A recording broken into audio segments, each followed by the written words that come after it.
level 1028, 33,000. Alright y'all, welcome back to Combat Arms channel. Now I've been getting a bunch of recommendations for me to check out the Swedish Air Force. Now I was hesitant, I guess, initially just because, again, I haven't been in the Air Force. I'm not really savvy on aircraft in general. I know pretty much infantry and things that revolve around the infantry, you know, with communications and all that good stuff. So I'm not huge on the Air Force, or I don't really know a whole lot. So I don't know if I can provide a whole lot, but I'm definitely willing to check out the Swedish Air Force because you guys seem pretty proud of it. But I found a pretty cool video. It's from the, I think it's from the Swedish Defense Forces official YouTube page, but it's called ACE15, or the Arctic Challenge exercise. And I guess it seems like Finland, Norway, and Sweden got together and made like a exercise, like a flying exercise, where they had their aviators come in. They had all these different aircraft come in and train in a particular exercise. And I think they also invited a bunch of other countries to actually take part. So this happened back in 2015. Now it totally makes sense for all these countries to be training together, especially if they're allies. But for me, it's just not something that I think about. I think of, you know, air demonstrations as just being like something for the general public. But I mean, it makes sense to think that the aviators are going to want to train with each other in case they do need to operate together. It's the same with the infantry. It's the same with any other job in the military. If you're going to be operating with these allies in certain operations, you need to be able to train with them and just get a little warm and fuzzy as far as being comfortable with how they actually do certain things. So it makes a whole lot of sense. It's just not something that I thought about. Again, I'm not in the Air Force. It's not something that I really think about. So this should be pretty cool. It should shed some light on how they actually do certain things. And it'll be cool to see how the allies actually work together with their aviation. I'm not really sure what sort of hiccups you might actually run into. I think aviation in general is a pretty, you know, all the technology is set up a certain way to make it easy to talk in between certain aircraft and pass certain information along. In the infantry, it's probably just a little bit harder just because reporting formats aren't necessarily the same. We do use meters in the U.S. military, so that's kind of standardized, but there's a lot of things that you would say differently if you're giving up a certain piece of information. So I guess we'll actually see how it actually goes together, but I'm excited to check it out, get a little bit of a peek of these aircraft, because everyone loves looking at jets. It's just badass to see. All right, guys, real quick before we get into the video, I do have a Discord server now, and I'm very excited about that because you can see it's very cool. It lets you all know whenever I upload a new video. Very excited to get this Discord server up, so definitely feel free to head on over there. And yeah, let me know what you think. If there's any weird kinks that I need to work out, then I'll definitely buff that out. But yeah, very excited to get that going. And this is in English, which is pretty nice. At least the first part of it was in English.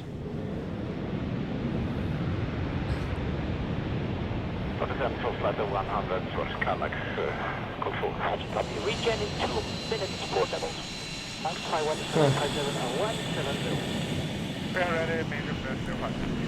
So something I'm already thinking about, you know, back in the day in like World War II and whatnot, all the pilots would like paint their aircraft a certain way. I don't know if you can do that so much nowadays. Everything's made for like stealth, so you have certain, like most of them are gray just because, you know, the sky is usually hazy and whatnot. It's the same with ships. They paint them a different color just so it's a little bit more stealthy, and they have a special coating. But I wonder if any actual, you know, in-service, you know, jets or combat airplane would actually be painted a certain way just based off of what the pilot actually wanted. So you might see it in some of the smaller countries where their technology just doesn't really require the paint to be that fancy and what have you. But it's just something that I think about, I guess. Just my weird infantry brain. Good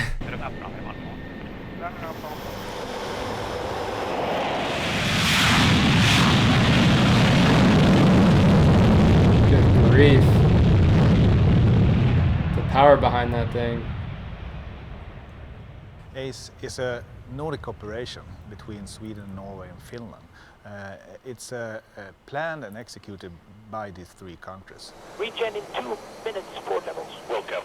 We changed the country that are in the lead of the exercise.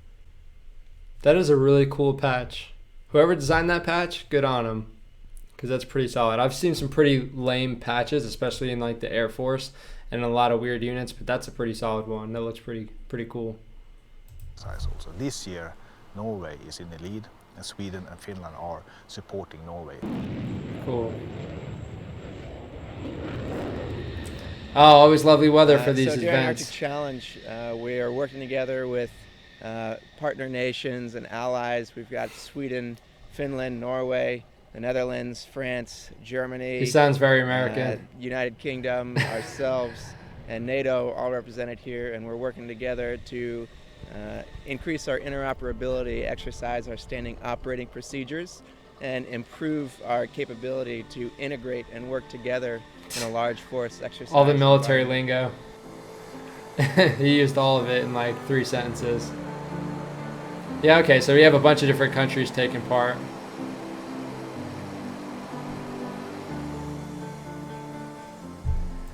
So something else that I'm not really too sure about, just because I'm not too sure on like the whole aviation warfare aspect of everything, is if these fighter jets, I don't even know what to call them, I'm just going to say fighter jets, if these fighter jets or if these aviators use actual formations that you would see with the infantry. Because you see with like, I don't know, with like air shows and whatnot, they'll do like a V, they'll do all these cool formations to look cool and have that precision of actually getting in those formations and staying in them.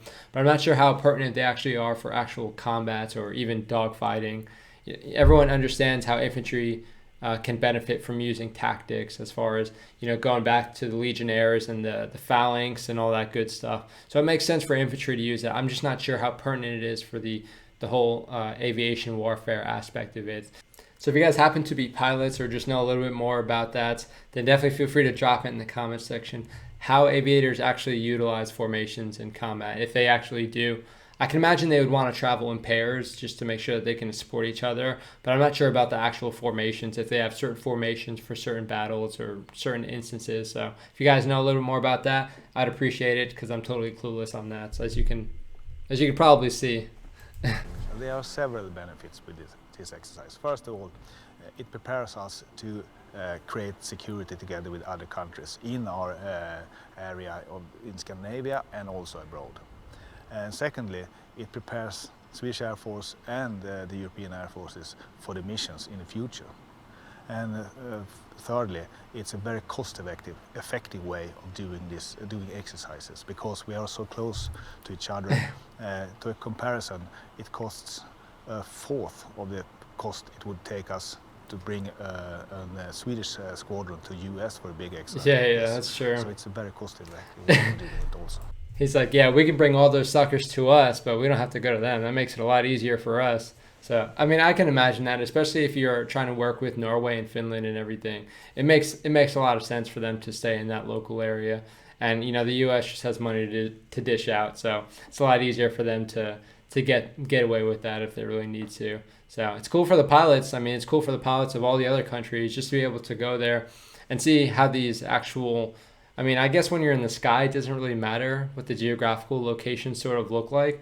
But I guess maybe with like the runways and everything, to see how that all looks in different countries. But I mean, I'm sure it'd be a lot cooler flying around in Finland or Sweden or Norway than it would be in the US or in the United Kingdom. But I don't know. Again, I'm a nasty little infantryman, so I stay on the ground as much as possible. I don't need to worry about that too much.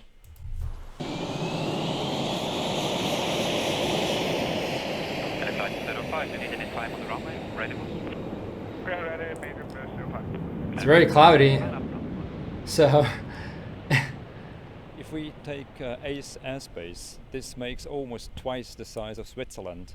So you wouldn't hardly find an airspace like this anywhere else in Europe. That's true. To set up exercises like ACE. We can fit a lot of aircraft in the airspace, and we can do a wide range of missions with all the room that we have available. The vast dimensions of the training sector up here imposes also that you have to do a very different fuel planning.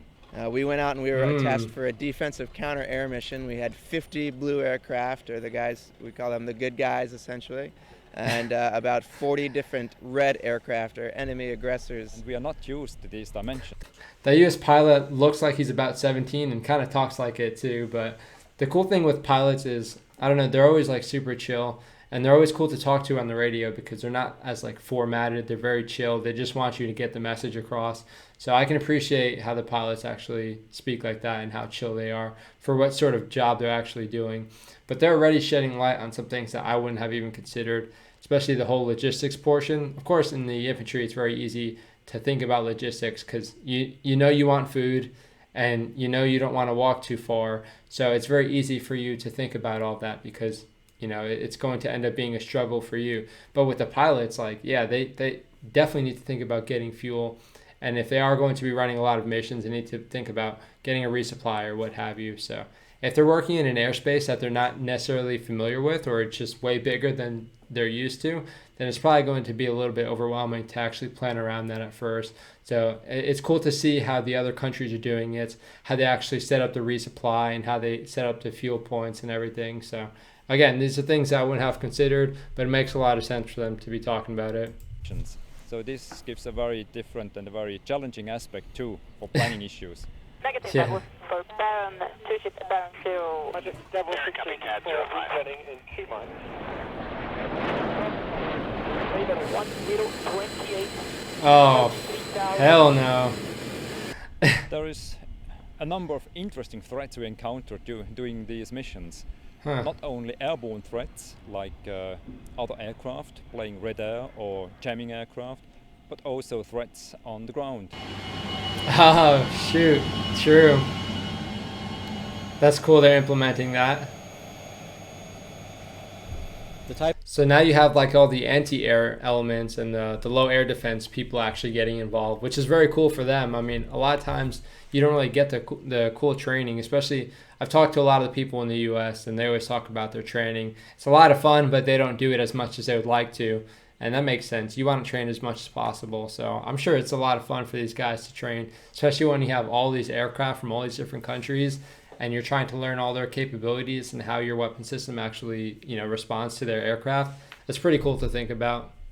type of weapon systems that we simulate are real-world SA-6 and SA-8 surface air missile systems provided by the German Air Force, who work with us in Germany.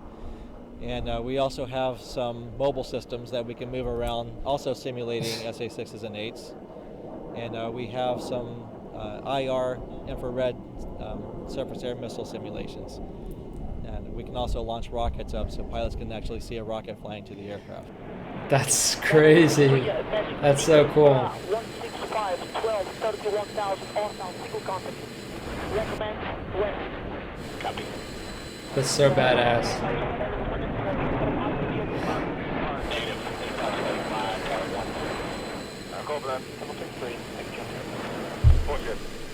It's very satisfying to be up there because you are facing kind of a real threat and a real environment with a lot of aircraft.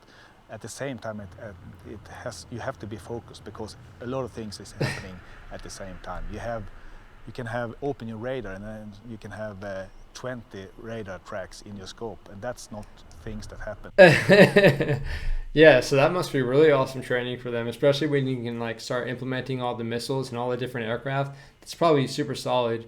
You can imagine pilots are probably some of the best multitaskers out there just because they have all these weird systems and whatnot. And when they get into an environment like this, then there's definitely a whole lot going on. And you really need to be, you know, one with your aircraft to be able to function at least efficiently. So it's nice to do this training so they can smooth out some of those kinks that they wouldn't be able to smooth out otherwise without this awesome training. But man, just it looks badass being a pilot. But personally, I wouldn't be a huge fan of that. I'm not a huge fan of feeling like G-forces. So if I'm feeling like 3 Gs, I'm not going to be having a good time. Not a huge fan of roller coasters in general. And this is on a whole nother level. So I wouldn't be a huge fan of that. Not a huge fan of heights. And personally, it's a lot easier for an infantryman to bail out of a situation than it is for someone who's in the air, because that means they need to go to the ground first.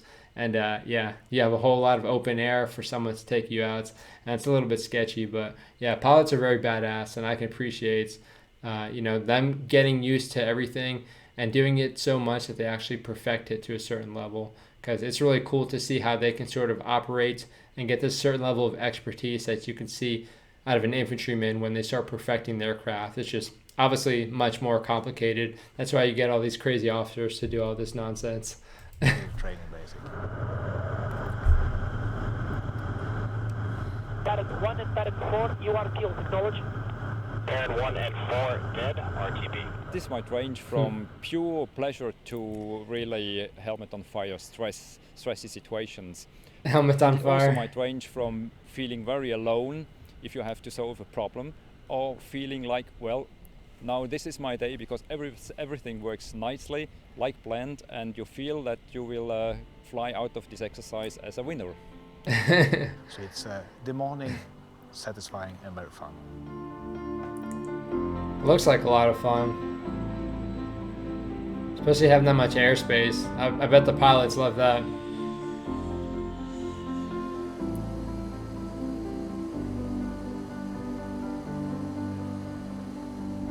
Just looks so cool. It's cool how they get those shots too. I wonder how they actually do that. Alright. Swedish combat camera. Good stuff. Again, I wonder how they do get those overhead shots. That looks really cool. But yeah, very awesome training event. It's cool to see it from the other side.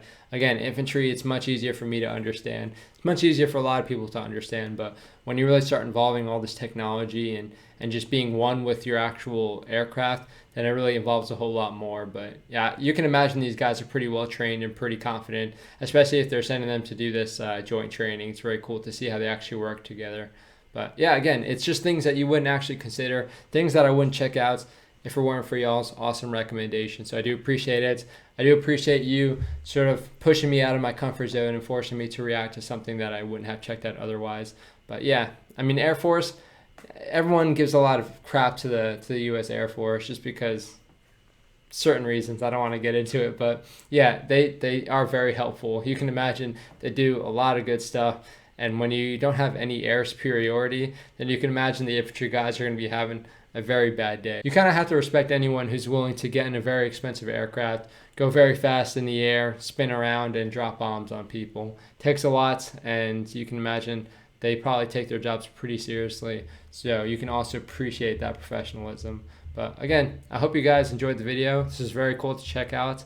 Again, definitely something that's not in my lane, but very cool to check out regardless. But let me know what you guys think in the comment section, especially if you are pilots. If I was completely missing the mark with a lot of these things, that's totally fine. You know, infantrymen tend to do that, so you can definitely forgive me on that one. But definitely let me know what you think in the comment section regardless. I do appreciate you guys watching. Definitely consider subscribing to support the channel. I appreciate you guys. That's it for this video. I'll see you on the next one.